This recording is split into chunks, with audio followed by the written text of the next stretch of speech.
We are loved beyond measure. At some point, you just have to trust her. She loves you more than you will ever know. She wants us to love one another.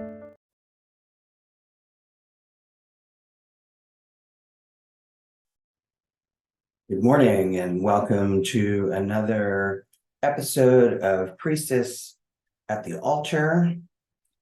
This morning, we're going to begin like we always do with a little brief meditation. Take some deep breaths. I'm going to do it with you. And if you're new to Priestess at the Altar, we begin every Priestess at the Altar this way. So that we can get centered and settle into our time here together. So we're going to take 3 deep breaths in through the nose, hold for a couple seconds, and then out through the mouth. Okay? Ready? Okay. Here we go.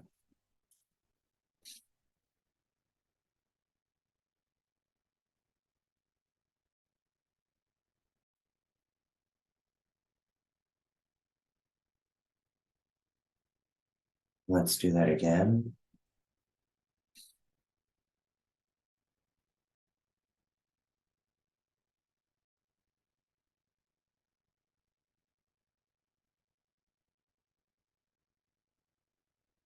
One more time.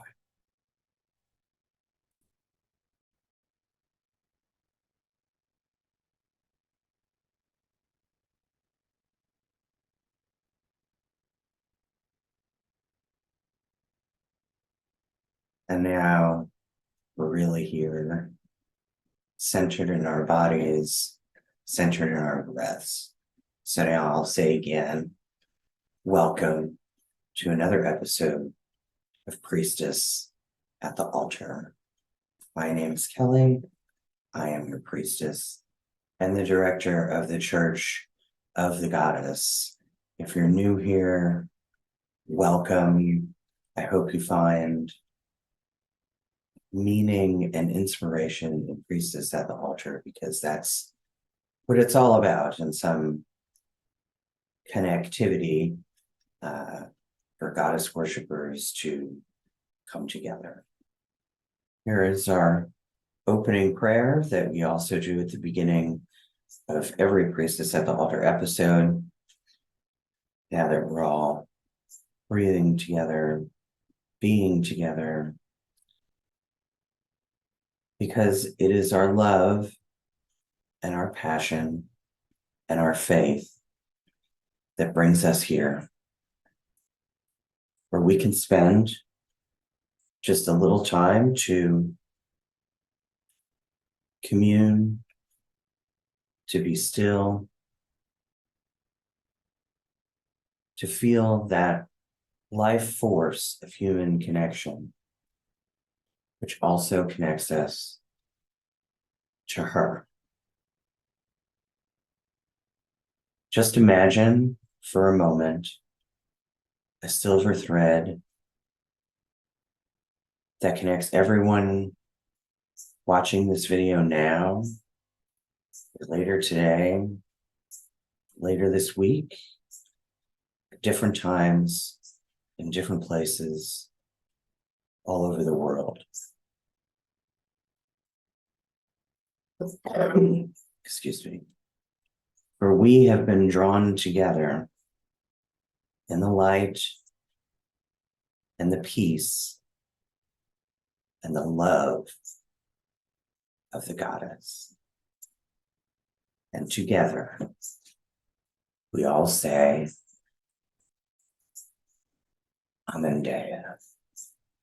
So, today's reading comes from the opera Omnia, which are the collated and collected writings of Lux Madriana, the first recorded sisterhood of the practice that we know today as Filianism and Deism. I've talked about Filianism and Deism in Priestess at the Altar before.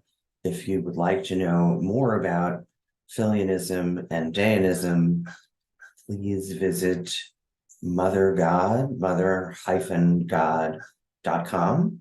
And there you can read all about Filianism and Jainism. So this reading comes from Sister Julie, who was apparently one of the original Lux Madriana in the early, or rather late 70s, early 80s. That's the time frame that we kind of nailed down with the history of Lux Madriana. And this is called Hail Inanna, How to Meet God in Your Heart. How to meet the goddess in your heart. You know that here we use the terms God and goddess rather interchangeably because there is only one goddess. Religion is a patriarchal invention. The special area of life set aside and designated religion would mean nothing to a person brought up in a traditional Madrian society. Unfortunately, we don't have that today. To such a person, her craft, with its deep inner meaning and ritual, is just as much religious as any rite in the temple. Her stories and songs, love and adventure, with their profound traditional symbolism of the soul's quest, are just as religious as hymns and sermons. We have the soundtrack of the Crows with us again this morning. Whenever I'm in this room and I have my windows open, they tend to join. I don't know. I like that. I hope that you guys like that too. And I know that you can hear them. But I digress. Spiritual truth is simply the meaning of life, the inner essence of everything said and done in a society which lives according to her law and harmony, laid down by Goddess herself from the beginning. It is only when a society breaks away from this rhythm that something called religion, as opposed to something else called ordinary life, emerges. It might be argued that religion involves faith, but in an aligned society, the acceptance of spiritual truth is no more a question of faith than the acceptance of gravity or the color blue. It is only when spiritual blindness sets in that this question of faith arises. We live in a dark age. Now, I just want to point out that it's very poignant. That's why I chose this reading, even though this is obviously from many years ago, but I think it's really relevant today because we are living in a bit of a dark age, as it were.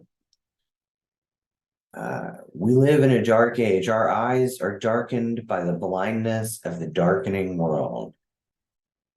How can we unify our lives into that divine wholeness, which is the natural state of human existence? The answer is contemplation. If we can control our minds and fix them on she who is the source of all life, we will soon come to see the divine reality through all the outward appearances of the world. But that is far easier said than done. In these dark days, our minds are scattered among the illusions of the world of matter. It is harder for us to come to true contemplation than for any generation before us.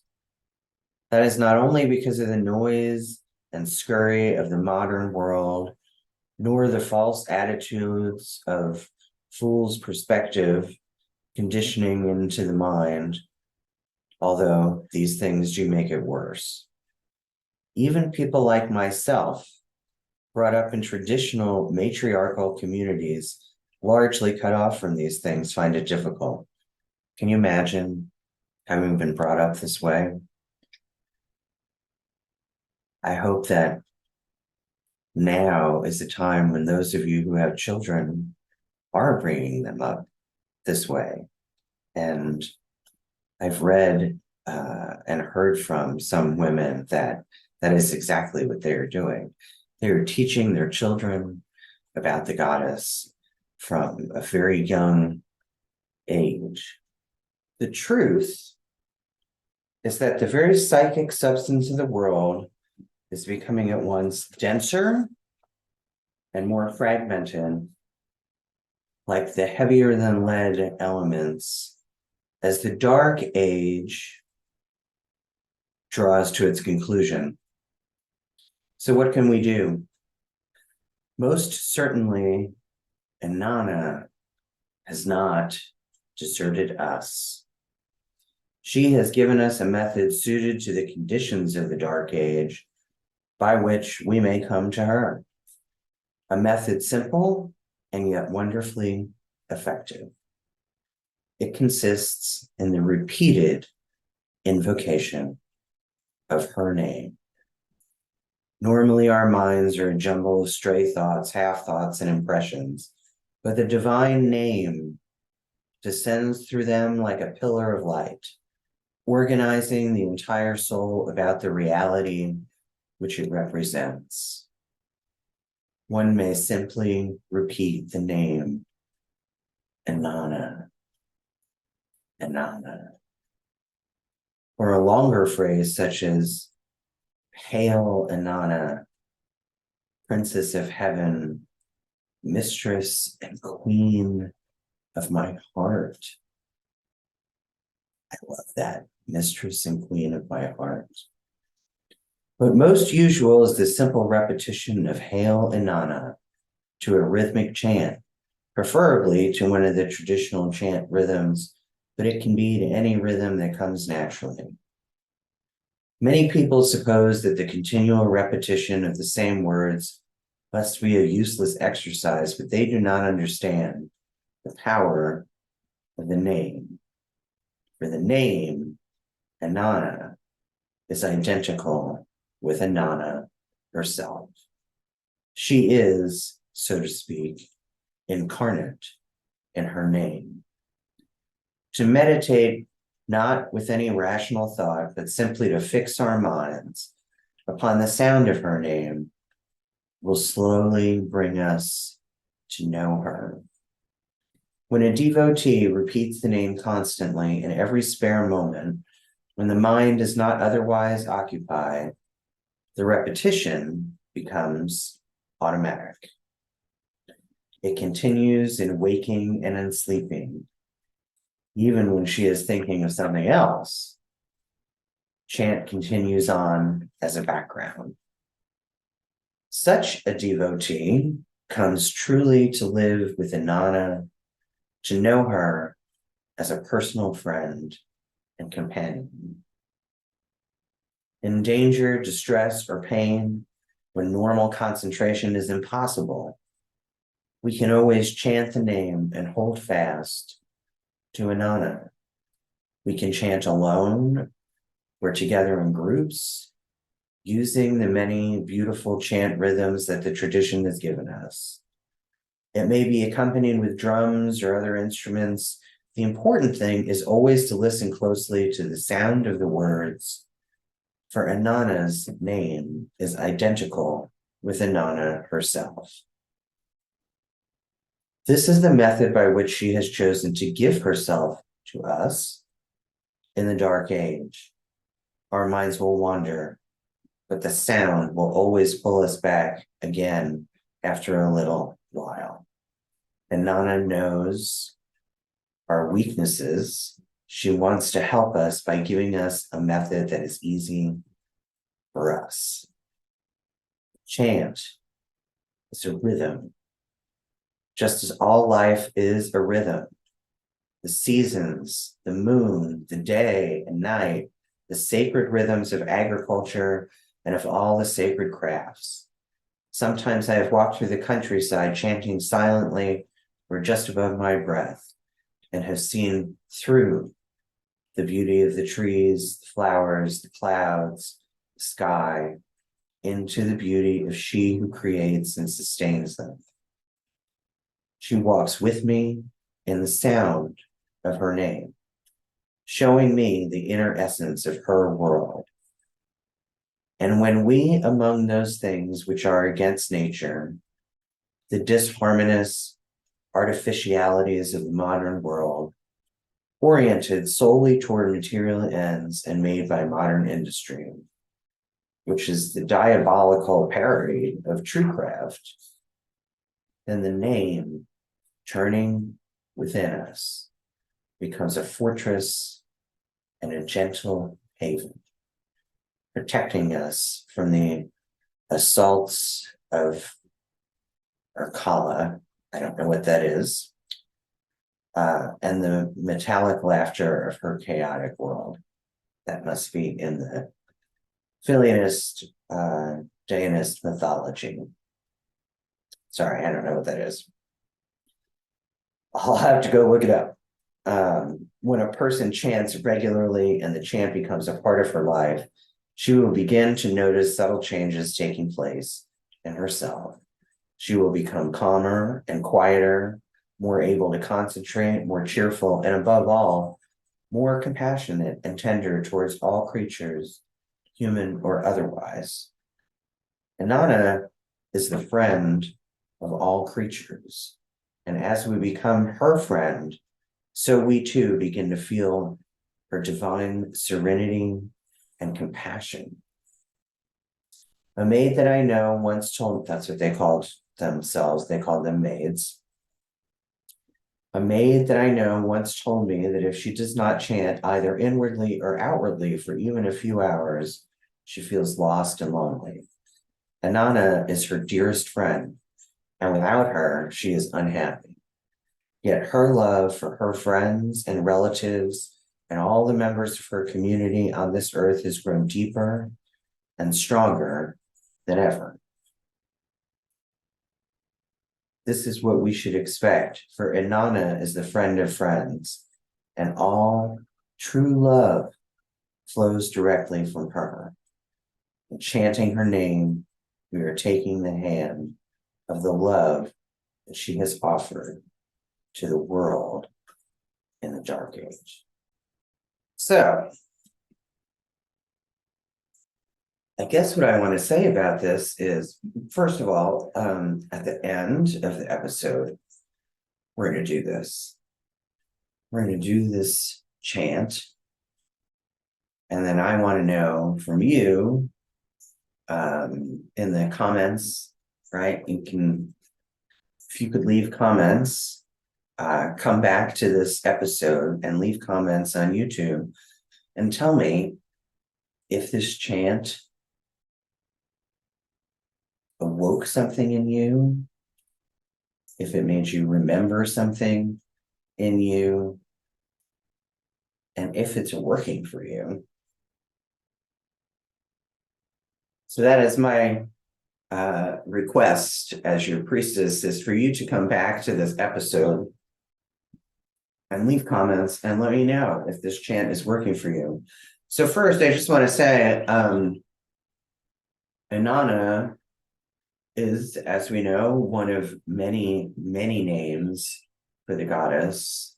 However, based on archaeological and anthropological evidence, we know that Inanna is probably one of the first names that we have called this goddess of ours, who is both many named and nameless, right? But Inanna, just the word itself is, I don't know, there's magic in words, right?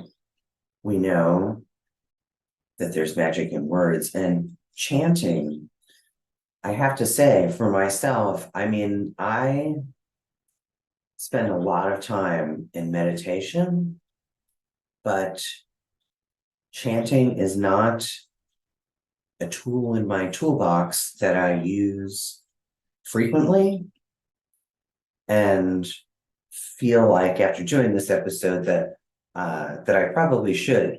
Lately, I've done a lot of reading about sound and how, I mean, if you're on the internet at all, I'm sure that you know about things like different frequencies, like the solfeggio frequencies or binaural beats, or right, like these are things that you've heard of.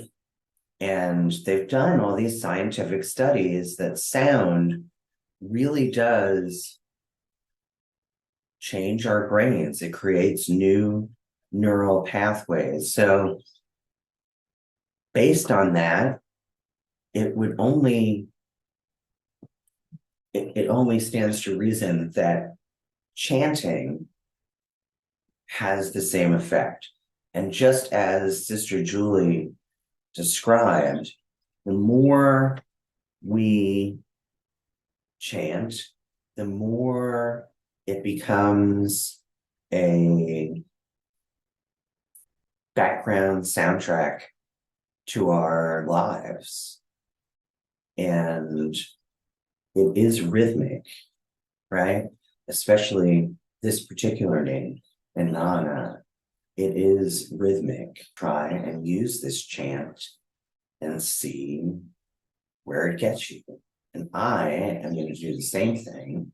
And right now, we're going to do it together for about I'm going to set a timer. No, I'm not going to set a timer. We're just going to do it for a few minutes. And then I trust that you will continue this practice on your own. If it suits you, all I can do as your priestess who really wants to spread and share the love of our goddess, right? And so it brings us all here. So these are only, they're only suggestions. Obviously, I can't tell you what to do, but chanting sounds like a good idea. And I am really struck by the irony of this reading and talking about the dark age, because we are certainly in a dark age. Although, keeping in line with my messages of hope, I really believe that what we are experiencing now is on the precipice of great change. But I guess we'll see, right? It remains to be seen. But I don't think you can have a world that's filled with this much chaos without it drastically changing at some point. I mean, that is the cycle of human history, right? Upheaval and peace, upheaval and peace, upheaval and peace. And we've been in the upheaval for years now. But I do think it's going to change. I don't know when, but change is on the horizon.